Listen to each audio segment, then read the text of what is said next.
Champions of the sport eliminated after round one of the playoffs, while some underdog contenders remain above the cut line for now. We're going to have to address some major next-gen part concerns and issues after tonight's race at Bristol, while we have a brand new team and a brand new organization in victory lane.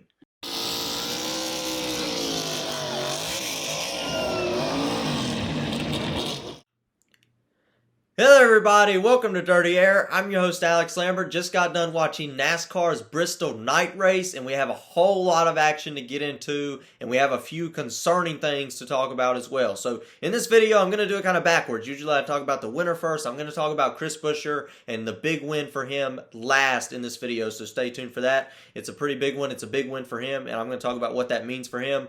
But I want to start out with the negatives, and then we're going to finish it out on a positive note, and there are unfortunately a lot of negatives to get into after this race, especially me being a Kyle Busch fan. So let's talk about the mechanical failures, the next-gen parts failures tonight at Bristol. It's really unfortunate that we have to be talking about this late into the next-gen project, but we do. It was a main topic. Mechanical failures were a main topic in this race, and this really this round, mechanical failures has depleted the season and ruined the season for multiple drivers, for the drivers eliminated today, which were Tyler Reddick by 2 points, Kyle Busch by 2 points, Austin Dillon by 11 points, and Kevin Harvick is eliminated by 24 points after the first round of the playoffs, which is very unfortunate for those drivers, and we're going to obviously get into all of it in every little thing. So we can take this all the way back to February, right? The Daytona 500 had a few concerns, had a few safety concerns back in testing, but you know, those was the first race with this car. You know, we go back to Auto Club where there were tire failures where, you know, we were questioning how long it took to tow the cars out of the way. All that was at the beginning of this project. That is okay. That is acceptable. It was at the beginning of the project. Every new car NASCAR comes out with has issues. Every time anybody comes out with something brand new, it's going to have issues. Go back and watch this show in the first couple of races of the season. They were not as high quality as they are right now. That's just how it goes. Everything was being learned. It was brand new, right? But now we're, 8-9 months into this project. I'm really disappointed with how things turned out. Apparently there was a suspected, this was expected or was suspected that we could have a lot of failures at Bristol, and I guess, like Kevin Harvick said, it's just crappy parts, and they didn't fix them in time. And that's really unfortunate. And remember, everything I say comes from a fan's perspective. I'm watching on TV. I'm watching this race on TV. My driver didn't make the next round of the playoffs because his engine blown up twice in the last couple of weeks. That's a separate issue I'm going to talk about, by the way, as soon as I get done talking about the next gen issues. But Truex Jr., car just fails on him. Car breaks in his eyes. He actually flipped off the engine when he got out of the car early. He was trying to have a good run, trying to win a race at one of his best racetracks. Was unfortunately that day ended early. In his interview, he said, it'll be Kyle Busch next, and he said he's got to ride around till it breaks. And that's essentially what did happen. Just really unfortunate. And the right front tire issue was really unfortunate. Apparently there was a test, according to Kyle Larson, Chase Elliott. I actually didn't know this test happened. There was a test at Bristol with the next-gen car at some point. I don't know if this was before the season. I think this was after the season started, and there were some concerns. There were some issues. Every manufacturer had mechanical issues at Bristol during this closed test, and I guess they just weren't fixed. And the problem is, NASCAR teams have some of the smartest engineers working on these race cars. I mean, probably some of the smartest people in the world are working for Stewart-Haas Racing, Joe Gibbs, Hendrick Motorsports, maybe even RCR, maybe some of these other teams, some of the smartest engineers in the country, in the world, in the sports world. And it seems like they're just putting Lego parts together. And I don't mean this in a rude way, but I think we need to get, and Kevin Harvick said this in an interview before Kansas last week, we need to get the teams and the boys and girls and the guys and gals that are in the garage involved more on the next gen car and how this works. You can't fix any part or tamper with any part because that's a massive penalty. We saw that with with RFK earlier this year, Brad Keselowski's car and Chris Buescher's car after the dual races. We saw it in a few other instances with Brad Keselowski, which ultimately cost him a large fine and over 100 points, regular season points. We have to get the teams more involved so they can fix these issues. These issues need to be fixed 100% going.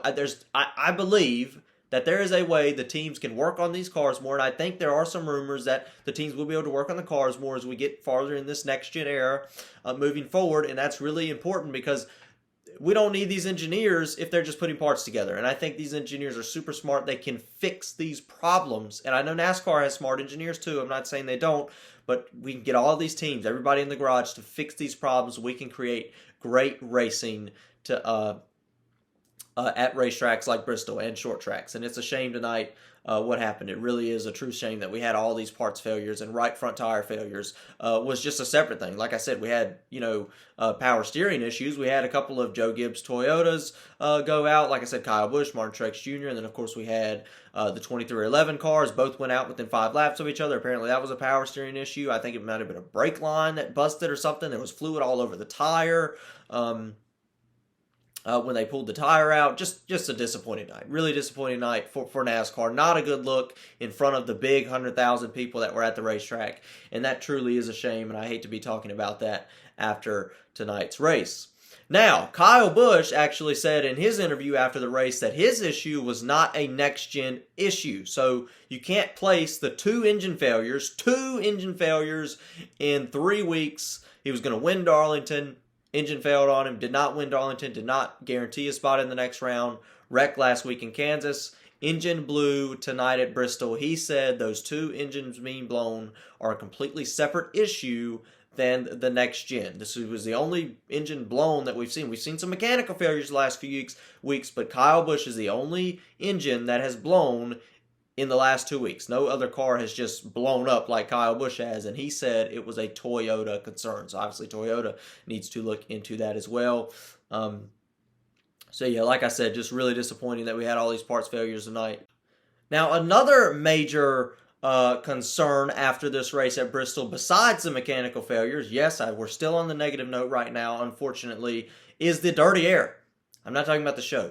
The dirty air played a major role tonight, and that is super disappointing. We've got to find a way to either remove this rear diffuser, add horsepower. Remember, we've lost some horsepower at the short tracks since last season, about 75 horsepower. That could make a difference. Get rid of this rear diffuser, change the gear ratios I've heard of. We've got to fix this. I was at Martinsville earlier this year. Dirty air played a huge role. I watched Bristol tonight. If you got the lead, like Chris Buescher did at the end, you pulled away and nobody could get to you. It was so hard to pass, and that's unacceptable. That is really a shame that we had that at Bristol, at a short track. We cannot have dirty air coming into play at short tracks. Look, the next-gen car has been great all season. We've seen some great action, but tonight and the last few weeks, really, it has gotten really disappointing and really upsetting to watch. Dirty air, we've got to find a way to fix that going into 2023. We cannot have races being depicted solely off of what happens on pit road. You came out pit road first tonight and didn't have a flat tire. Somehow, luckily, didn't have a flat tire. You were going to keep that lead no matter who you were, whether you were the fastest car or not. I think Kevin Harvick might have been the fastest car tonight. Unfortunately, did not get the win. That's really disappointing, and I hate that we're talking about this. A really disappointing night for NASCAR. Not a good look for NASCAR on a Saturday night in front of a big crowd at a Bristol night race.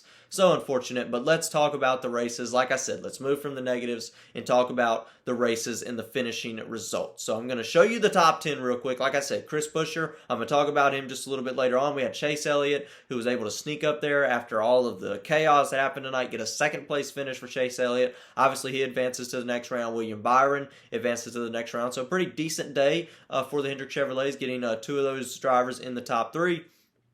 Christopher Bell, still the most consistent driver. That's why he was the only driver guaranteed in the next round going into today. Got another top 5, finishing 4th. Kyle Larson, like I said, a great day for Hendrick. Kyle Larson was also one of those cars that were really fast. Probably not quite as fast as Christopher Bell or Kevin Harvick, but, like I said, with the dirty air, even Kevin Harvick said in his interview, you're in a parade. You can't really pass. You can't move around too much, which is unfortunate. So Kyle Larson ended up 5th on the restart after things cycled through, finished 5th. Same thing with Ross Chastain, decent run for him, 6th place. AJ Allmendinger, pretty good run for him, part-time schedule, finished 7th. Cole Custer, where's he been out all year? I think he got a top 10 a couple of weeks ago when I mentioned him on my list. Finished 8th to 9th, and then Denny Hamlin 9th, and Kevin Harvick gets eliminated after a 10th place finish. Right, so let's go through the playoff standings real quick. Like I said, Kevin Harvick eliminated after the first round, blown something up. The car just blew up in Darlington a few weeks ago. Got wrecked last week at Kansas, and of course finished 10th tonight, but it just wasn't enough. He was in a must-win. Kevin Harvick, negative 24, eliminated after the first round. Austin Dillon, didn't really expect him to go too far. I had him out in my bracket. Ended up 11 points below. Just hasn't shown the speed considering who else made the playoffs. Austin Dillon falls 11 points short. Kyle Busch, obviously 2 blown engines, a wreck last week in Kansas. 2 points below the cut line. Tyler Reddick, unfortunately, gets involved in a huge crash that took out or affected many playoff drivers. You can take a look here. Daniel Suarez just got loose, ended up at the wall, came back down into Ricky Stenhouse, and then everybody else was along for the ride, collected a bunch of guys. Austin Dillon was involved in that, which is why ultimately why he was eliminated, got some damage. Chase Briscoe was involved in that, Daniel Suarez, Austin Cindric, a lot of playoff drivers involved in that, and non-playoff drivers involved in that major accident there when Daniel Suarez, I guess he just got loose, lost the car a little bit, and caused that big wreck. So a really disappointing season for Tyler Reddick, who was a potential championship 4 favorite. You know, a guy that should have went way farther than this. A really disappointing night for Tyler Reddick. Like I said, that luck factor kind of played into it, and it's really unfortunate that it took Tyler Reddick out. So let's go through the current playoff format now. So this is going into Texas next week. Who will be below and who will be above? You obviously see the guys in green are currently above going into Texas. The ones in red below. Austin Cindric, 7 points below right now going into Texas.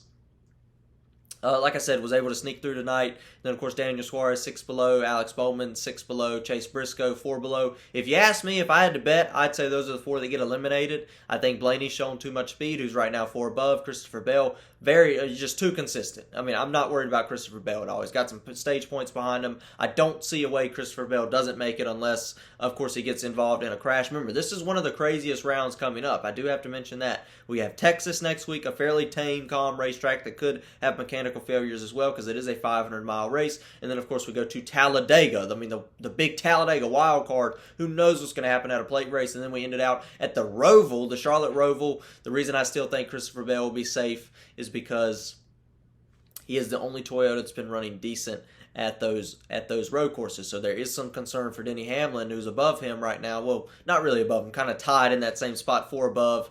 There is some concern for him going into that Charlotte road course. Needs to have a good run at Texas, which he can do. Toyotas were fast there in the All-Star race, and needs to have a good run and a decent finish at Talladega. Don't get caught up in an early wreck. William Byron, 6 above. Kyle Larson, 10 above. Chastain, 11 above. Logano, 16 above. Logano, 31 above. You, once again, since he made it, you carry those playoff points over. If you're Chase Elliott, I think you're the only one who has a somewhat cushion. I'm not saying he's 100% safe, not in this round. I would have said that in last round. Not at all is he 100% safe. He goes in there and wrecks at Texas or gets involved in a wreck at Talladega, he could be right there on the cut line. So still have to obviously try to get those good finishes if you're Chase Elliott. And the playoff grid is tight all around. I mean, besides Chase Elliott, even Chase Elliott's the only driver I said with a cushion. Like I said, that doesn't mean he's guaranteed in. He's the only one with a cushion. He can have a pit road mistake, but he cannot get in a wreck in stage 1 in any race going in the next round. It's so tight right now. It's only, what is that?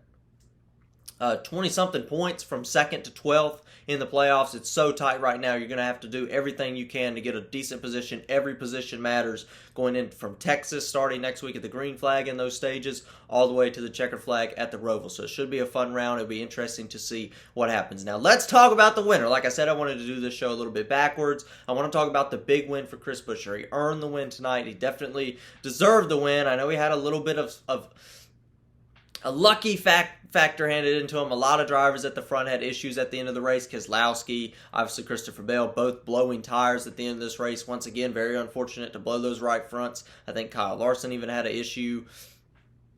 So Chris Buescher was there. The team didn't mess up. I want to remember that because there were some drivers who could have won. Kevin Harvick, Denny Hamlin, the team messed them up. This is a team sport. Chris Buescher's team did everything right tonight. Pit stops were flawless. Didn't have to worry about any loose wheels. And the car held together, fortunately, for that team, and we were a little bit skeptical of those Fords. We didn't know if he was going to blow out or not right there at the end. Something was going to go wrong after a race like tonight, but a great win for Chris Buescher. This is a big win for this team moving forward. You can look at this win and say, oh, it was a fluke win or whatever. It doesn't matter. This win is still a win, and it's important because, first off, it's a Bristol night race. That's a big race to win on anybody's resume, but this is his first win in 226 races back when he was in the 34 car. That was back at Pocono. I actually remember watching that race on a Monday afternoon, a fog-shortened race. Fog rolled into Pocono. He was able to get the win that day after a fog-shortened race. But today was really the first time we got to take that checkered flag. I said this last week. Bubba Wallace, obviously a shortened race, a rain-shortened race winner for his first career win. It is different. He finally gets to take the checkered flag, drive across that start-finish line, and hear the fans cheer. So a big win for Chris Buescher and a big momentum booster for this RFK team. A brand new team. This is the first team for that brand new organization. They essentially started from scratch, and they built up a good team. We've been talking about how they were fast. Could have got a couple wins at these road courses. I go back to Sonoma when they were really fast. If the dirty air hadn't played into effect, like I said, we need to fix that. If that hadn't played into effect, Chris Buescher might have been able to outrun Daniel Suarez and put himself in the playoffs if it wasn't for that dirty air. So a great day for Chris Buescher, a great night, and congratulations to him on his second career win, his first with this new team, and of course, that's really all there's to talk about after NASCAR Bristol. A whole lot of action. I'm sorry I went a little long on this episode, but we had a whole lot to get into. So tune in for Dirty Air next week after NASCAR Texas. Obviously, if there's any midweek breaking news, I'll bring that to you as well. So stay tuned for that as well. So if you like the video, like and subscribe. And of course, about Kyle Busch getting eliminated for the first time ever in round one. Let's get rowdy.